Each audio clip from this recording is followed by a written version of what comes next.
Hello, it's Teacher Cindy. Welcome to my channel. Hello, VIPKID teachers. It's Teacher Cindy. Thank you for coming to my channel and watching my video. I just wanted to share some information about some rewards. I am administrator for an iPad group on Facebook, and with the iPad you can't use some of the special effects that people talk about with the Manny Cam and with the Cam Twist, and we also cannot use the AR stickers. So, you know, those things are fun and they're great, and modern technology is really wonderful, and I love it. But if you want to use your iPad, you can't use those things. And the reason I made the iPad group was because I wanted to um, connect with people who use their iPads for teaching. Now, the group is not for people that use the iPad exclusively. So some people on the group would like to use their iPad for a vacation or traveling, for a period of time, and they decided, well, I use my computer most of the time. I love all of the effects of the computer, what you can do with it, but I really want to bring my iPad because it's smaller and it has some really good features to it. So what do I do if I'm used to using the digital rewards? Or what if I'm on Facebook and all these people use the digital rewards and I can't? I'm going to feel left out. And I just wanted to make a video with some more ideas about what to do for rewards with the iPad, or if you don't use the special effects on your computer. Personally, I do not use Cam Twist. I do not use Manicam. I have tried to learn. Eventually, I want to learn because I love to learn new things, but so far I don't really use them. And sometimes I do feel a little bit intimidated because I'm not, you know, doing what everybody else is doing.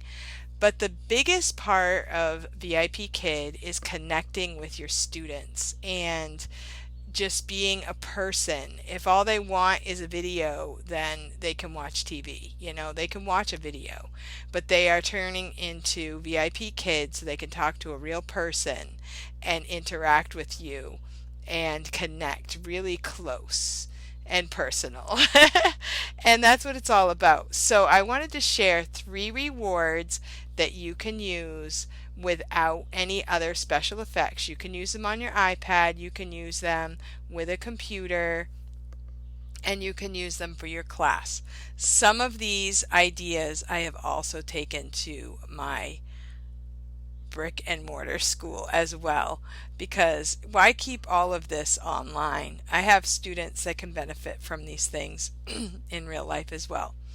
Excuse my voice.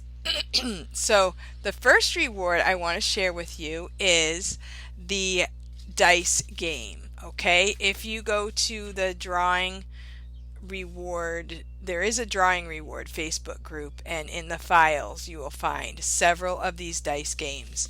And this one is Roll a Dog. And this was really fun. I used this today. And what you're going to do is you're going to roll a dice, and then the first one you're going to get a head. So the first time you roll, you get a head. The second time you roll, you get a body. The third time you roll, you get legs, and down the line until the last one is a face. Now, what I did with my students, if they're really young, I will roll the dice and then I will say choose a number. Or not choose, but what's the number? Okay, and then I'll roll the dice and what's the number. So I like these big dice so that you can kind of put it up to the screen like that. If you have a small dice, it works too. But these are kind of cool. I got this at the dollar store. So you can roll the dice, and then whatever the number is, then you choose the face and blah blah along the way. This is what I used today, and my student, I did it throughout the class. Now in this class, my student was very fast, and she finished her class quickly. So during the class, I went along with the rewards and we did the lesson. And then at the end, I had a few minutes left. So what I did was we played the game again, and I had her draw the reward.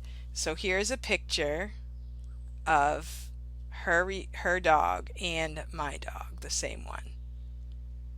And so what I did is the student was old enough so I could extend by sharing, this is the head, the body, and she knew all the parts of the dog.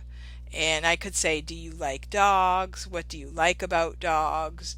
So you don't just have to draw the reward, you can make a conversation while you are doing the reward. So it's part of, getting them involved in your conversation, not just the reward.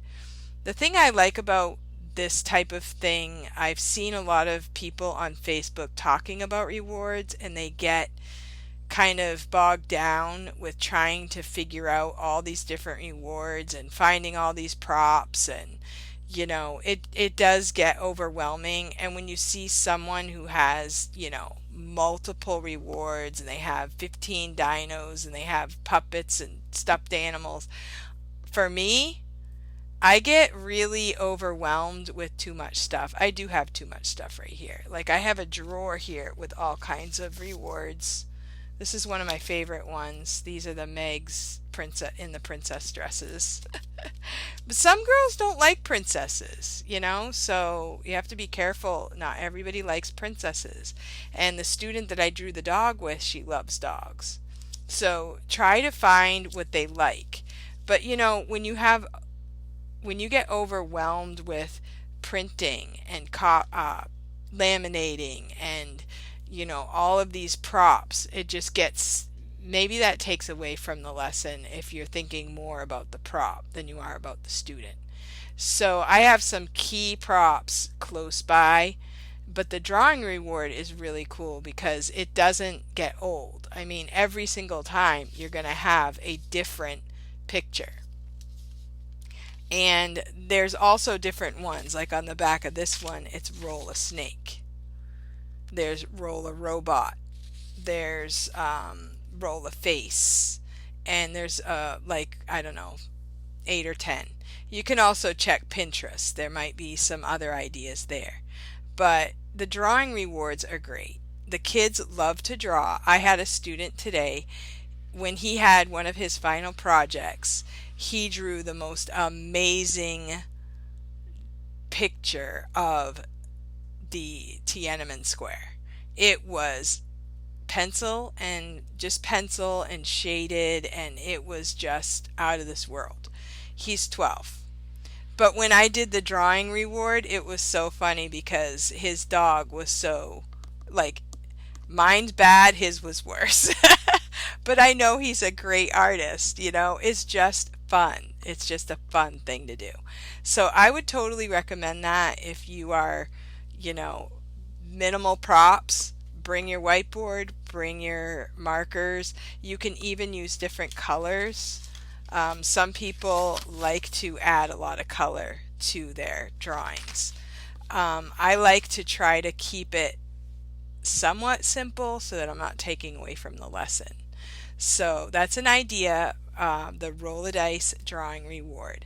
I also wanted to share with you how I use Google Slides. I do not have ManyCam or CamTwist, but I do use Google Slides on my phone. And you can go to the Google Slides people and you can find out how to download it all. I do not remember all the steps. So I just know that mine works. I have an iPhone and I have a slides. Well, now they have the app where you can actually go to the SlideKick app.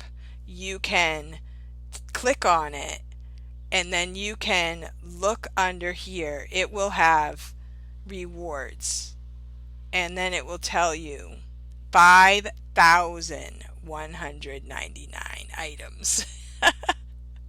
Wow, all at your fingertips. I do not use these all of the time, but I do interchange with them. And what you can do is you can press on view and then you can choose, like here it says find Ultraman shell game or fairy tales, cute squirrels. I like the find a stars because the find a stars are going to be maybe 10 or more blocks, and they pick a number and they're looking for a star or a picture. I wanted to show you today how this works. Is you're going to click on this slides app. You're going to end up with something. I already chose this one. This is for like younger kids. I said just choose a color, and if they choose red, you click on the red heart and then you get Elsa. I don't really know why it's Elsa because she's not red, but and then they pick on a color and you get a digital reward. And they love it. The kids love these. So like if they're doing colors or something like that, I use this and I just hold it up for, oh look, Hello Kitty, oh she's so cute, and you get a star, and then I give them a star as well. So that's one type of reward for the Google Slides. I love it. They also load up on your phone really easily, so you can put like 3 or 4 in a row that you want to do. For the older kids, this is one I used the other day, and this is called Would You Rather. And so hers was all about working. So if you click on one of these, it says, would you rather be, if you were a waiter, would you rather roller skate or dance while you work? I think she said she'd rather dance. I agreed with that one. So for older kids, it gives you ideas. Now, what you can do is in between the class, it might take you 15 seconds to switch to another reward. A lot of times in a day, I will choose one reward and try to use that throughout the day because I get bogged down with trying to do a different reward with every single student. But you can do that. Another fun one is the food ones. Okay, so this is one I've used a lot because little kids, they need to know what they do know usually what a banana is, but they need to know what a cookie is and a watermelon and that stuff. So if you click on one of them, you say choose, what do you want to feed the pig? Oh, let's feed him an ice cream. Does he like it? Oh, he loves ice cream. Do you like ice cream? Oh, I like ice cream too. And that's how I use that. And then you can have this throughout the class. I'll do probably like 5 of these and we'll just talk about it. And they love it. They love to see the pig eating the food. There's all kinds of different food rewards as well. So that's another option.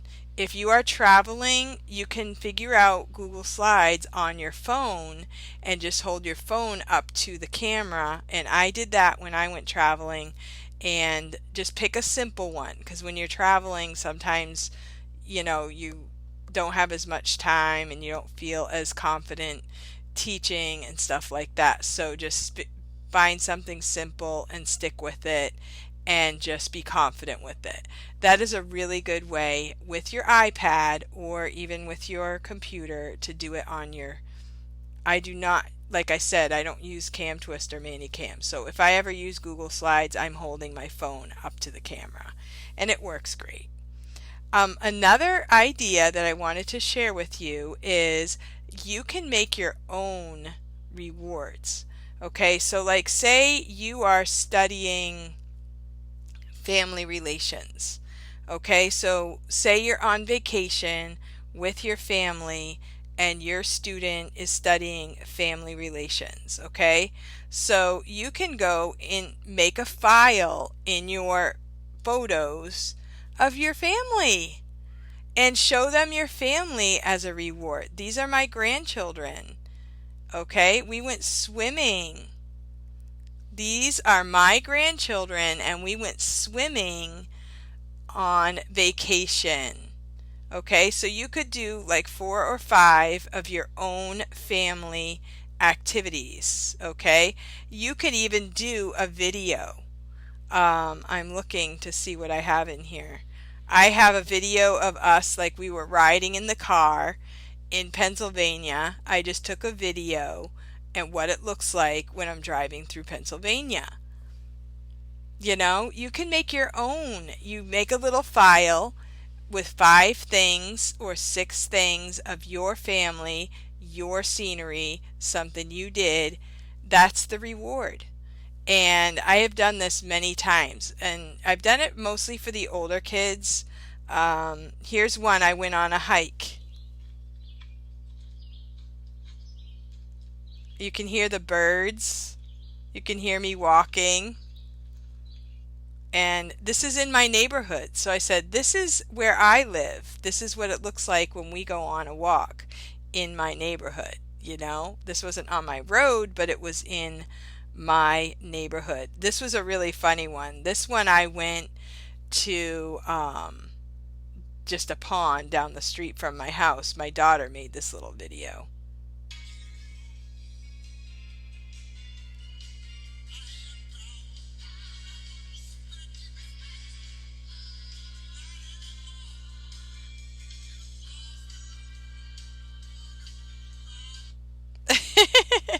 So those that my daughter made the video. She was fishing. My boys, I could hold it up like this too. Um, and the other thing is, I don't. This is how new I am to all of this. I know that there's a way that you can press a button so that it doesn't flip back and forth to the different sizes, but I'll work on that after this video. But I just wanted to come on here and share a few ideas. These are minimalist type rewards. These are rewards that are going to connect you to your student. Okay, you don't have to have a completely full stocked classroom in order to be an effective teacher. Just pick what you have and be confident with it and connect with your student. I will tell you that this morning I did use the roll a dog reward, and I had one student that was like, he had a really easy lesson. He was very antsy. Whenever he read anything, he just read it really fast. And then he jumped around the room. So having something like the drawing reward to pull him in and say, what number is it? You know, the other hard thing about that lesson was his mother was sitting right next to him. She wasn't telling him to behave. I think she was relying on me to, you know, draw him in. And I felt like, you know, this is a test to see if I can do it. And it was hard, and I smiled a lot and just stuck with it. And every time he did something good, I made sure I gave him a happy dino in the corner. And I made sure I praised him and made sure that we had a good time. He was a very good student. I feel like he has improved immensely. I've probably had him like once a week for the last 2 months, and I don't know if has other teachers. I haven't really looked carefully at his teacher notes, but since the first time I had him, he is improved immensely. So I don't know what they're doing, but he's definitely doing very well. But he's young and he doesn't have a very long attention span. So we have to do something to draw him in. And I did have him drawing on the slides, and I also had time to play tic-tac-toe, and he actually won because I was so nervous. He actually won. So it was a lot of fun, but I consider that a challenge. You know, it's a hard thing to do when their mom is sitting right there, and then they expect you to be the one to pull them in. But I feel like that is part of this job, is to keep them happy and to make them have attention given to us, and that we would, draw them in, and then that way the parent knows, hey, when I click on this teacher, I don't have to worry because my kid is going to get a full class and learn a lot, even though they're very wiggly. Because I'm sure he's wiggly at other times too. The interesting thing about that class was every time I click on his class, which has happened a few times now, he has a sibling in the background that is also doing a VIP Kid class. And it sounds like the same teacher because it sounds like the same voice. So I don't know how I can find out who that is, but my student's name is Jack. So I don't know. I think it's a girl because I hear the voice, and sometimes I feel like it sounds like the same lesson. So sometimes I feel like I kind of listen to see how the other teacher's doing while I'm doing everything else. So I appreciate you paying attention and watching this video. I appreciate your support. If you would go ahead and like and subscribe to my channel, I would really love it. I am very new to YouTube I am 1.5 years into VIP Kid, and I'm really enjoying it, and I would really like to continue to grow in my own skills as a teacher for students and as a helper to other teachers as well. So those are my goals. So I hope that you will watch more videos to come, and my iPad group on Facebook is VIP Kid Teachers Use iPads for Teaching. And it doesn't mean you have to use iPads all the time for everything. It just means we use them. We use the iPad. A lot of people, even just this past week, said that something happened to their computer. They had their iPad right next to it, and they clicked on the iPad, saved the class. This is what happened to me way back at the beginning, and that's why I started this group. Because if you don't teach from your iPad, I recommend that you would get an iPad and use it for teaching, because it will help you save you from teacher IT. And you know what? It saves you from having a crying student in China. Because I'm sure the kids, if their teacher at the last minute has to cancel, I'm sure that's a big disappointment to them. So not only for our own selves, but for the kids, we don't want to ruin their class for the kids, and that's part of it too. So thank you for watching, and I will see you again. Happy teaching.